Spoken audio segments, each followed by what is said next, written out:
Live from the Broadcast Center in Los Angeles, this is KCAL9 News at 4. 500,000 people have passed away across our nation. Let us remember and honor all those who have passed with a moment of silence. Now at 4, breaking news. The U.S. death toll from coronavirus has now surpassed 500,000. The nation is now pausing to honor those lives lost. Good afternoon, everybody. I'm Juan Fernandez. This is KCAL9 News at 4, and we're streaming on CBSN Los Angeles.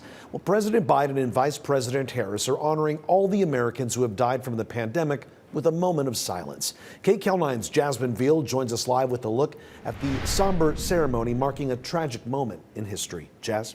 Juan, so this pandemic has taken more American lives than in World War I, World War II, and the Vietnam Wars combined. The Biden administration honored those victims at a special ceremony at the White House just within this last hour. Take a look.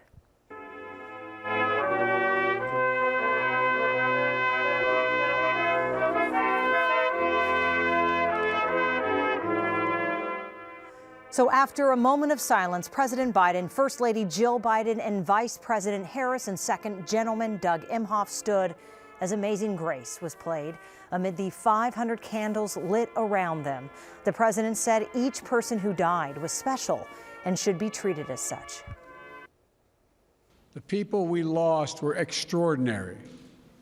They spanned generations. Born in America, immigrated to America. But just like that, so many of them took their final breath alone in America. Flags were lowered to half-staff to honor the 500,000 Americans lost to COVID-19.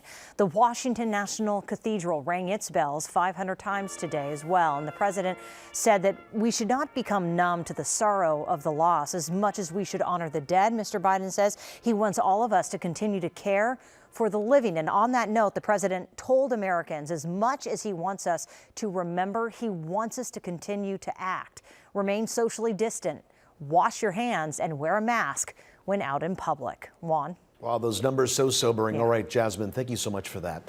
More breaking news here at 4 o'clock. Millions of Californians will soon be getting some COVID relief money. The state legislature just approved $600 payments for 5.7 million people. It's part of the state's stimulus package announced by Governor Newsom last week. New developments in the effort to reopen LA Unified Schools. Today, the superintendent outlined goals to get some students back in class by April. KCAL9's Jeff Nguyen has that and shows us how some families are pushing hard for reopening now. About 100 people demonstrated outside the federal building in Westwood during what they called a Zoom blackout. 8-year-old Remy Mose and his 10-year-old brother Brody were part of a strike against online classes at LA Unified Schools. We want to open the schools. You know, it's been a very tough situation.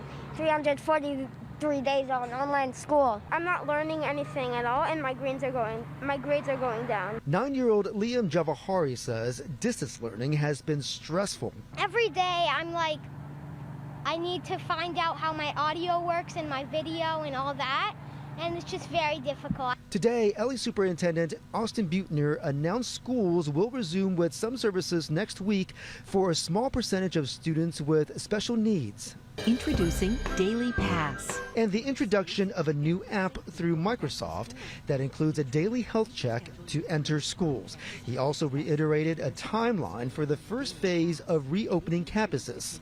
On February 8th, 14 days ago, I proposed a plan to reopen all preschool and elementary schools in Los Angeles Unified and offer services to students with special learning needs within 60 days.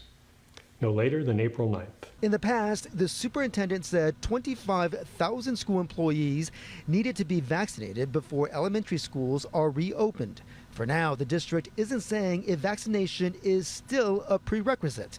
Parents say they're going to continue to apply pressure as nearby districts reopen. I hope that it's true. I hope that they're working towards really making that happen. It has to happen this semester. I don't want to hear in the summer, oh yeah, we still can't figure this out. The union representing LA teachers has said no staff will return until they are fully vaccinated. UTLA is currently negotiating with the district on what that process will look like. In West LA, Jeff Nguyen, KCAL9 News. Governor Newsom praised Long Beach's progress of getting teachers there vaccinated. This morning, he visited the mass vaccination center at the city's convention center. Long Beach was one of the first cities to start vaccinating teachers, and they're already administering second doses to thousands of educators this week. The governor says the state is receiving more vaccines from the federal government each week, starting next week. He is going to allocate at least 75,000 doses for teachers and child care workers. I have no trepidation in saying this. We're going to get that 10% set aside. That is a commitment, and we are resolved to get that done for our teachers and for our educators. Nearly 7.5 million Californians have gotten at least one dose of the vaccine. The governor says that's more than every other state and most nations. Well, during their daily update, LA County health officials held a moment of silence for the 500,000 killed from coronavirus. That includes nearly 20,000 people now in LA County alone. Here's a look at the numbers from around Southern California. They're usually lower on Mondays. LA County reported more than 940 new cases and 21 new deaths. 2,200 people are in hospitals. Riverside County, 288 new cases. More than 440 people are hospitalized. Orange County, more than 250 new cases and nearly 40 additional deaths. In San Bernardino County, nearly 230 new cases. More than 430 people are in hospitals. More breaking news here at 4 o'clock. The wife of former Mexican drug lord Joaquin El Chapo Guzman is under arrest in the U.S. tonight. The Justice Department says 31-year-old Emma Coronel Aispuro was arrested at Dulles International Airport in Virginia on drug trafficking charges. She's expected in federal court in Washington tomorrow. She was also accused of helping her husband escape from a Mexican prison and planning another escape. Guzman is the former head of the Sinaloa drug cartel, which was extradited to the U.S. in January of 2017 and sentenced to life behind bars in 2019. Tonight, police are searching for a hit-and-run driver who left a man for dead in the middle of an El Monte street.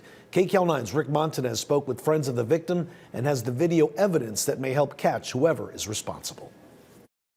El Monte police detectives are looking to security video to help find the driver of the black pickup truck you see here turn in front of a motorcycle. We paused the video before impact. The rider appears to try and lay the bike down to avoid hitting the truck, but couldn't. He was a very good person, kind heart. Anthony Castillo says he's known the victim for years. Their kids played Little League together. The centerpiece of this memorial at the crash site, a cross with the name of the victim, 56-year-old John Spada. His heartbroken family declined to speak with us, but friends say Spada was one of a kind, and they are angry at the driver who left him laid out in the middle of the street. When you see somebody, I'm sure he was lying down and he was needing care. You need to stand around, sit around, and help out. That's so unfortunate. This happened Saturday around 7 p.m. The motorcycle was going west on Lower Azusa Road, just past Peck Road. In this video, you see the pickup driver put on the turn signal and merge into the turn lane. The driver turns right in front of Spada. Moments after the crash, you could see several people rushing over to help him.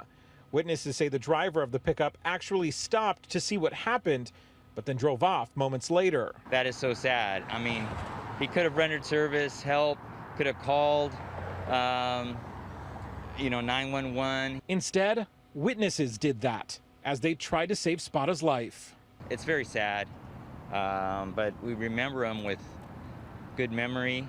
He was a good father, good family man. El Monte police say they're looking for a black four-door pickup truck with chrome bumpers and possible front end or side damage. That video and witnesses may be the key to finding this driver. Reporting in El Monte, Rick Montanez, KCAL9 News. A convicted sex offender has pleaded guilty to 2 counts of murdering 6-year-old boys. Kenneth Rasmussen's plea deal came about as Orange County and LA County DAs were fighting each other over this case in a Pomona courthouse. One of his victims, Jeffrey Varga, was taken in front of his home in Anaheim Hills in 1981. His body was found in Pomona. Orange County District Attorney Todd Spitzer wanted the case tried in his county. That's because of LA County District Attorney George Gascon's attempt to remove special circumstances and enhancements in the Rasmussen case, which would have seen him paroled much earlier if convicted. They are hurtful. They are wrong. you can achieve justice by doing the right thing. And lastly, I mean, these are families who have been afflicted. I am so relieved that now this is coming to a close. And once again, I know Gascon's office wanted to dismiss the charges for this heinous crime. But now we know that he's going to be gone to jail for the rest of his life. A court ruling kept Gascon from making the changes in enhancements. With today's no contest plea, Rasmussen is expected to be sentenced April 27th to life in prison without the possibility of parole. Well, at first in Riverside County, the district attorney there has charged an accused drug dealer with second-degree murder for allegedly giving fentanyl to someone who died. This is a growing, gathering threat. It's a menace. People are dying in incredible numbers. According to DA Mike Hestron, Joseph Costanza knew the risks of giving these people drugs, and that knowledge plus the evidence of investigators gathered qualified him to be charged. The DA's office says there were 227 fentanyl-related deaths in the county last year. The year before, it was 55. Hestron is working with the U.S. Attorney's Office, the FBI, and the DEA to develop strategies to curb this troubling trend. According to the U.S. Attorney, a mandatory minimum sentence of 20 years in prison will be put on anyone convicted of murder in a case like this one. Well, stunning new video from the Mars rover's intense landing just ahead here at 4, plus this.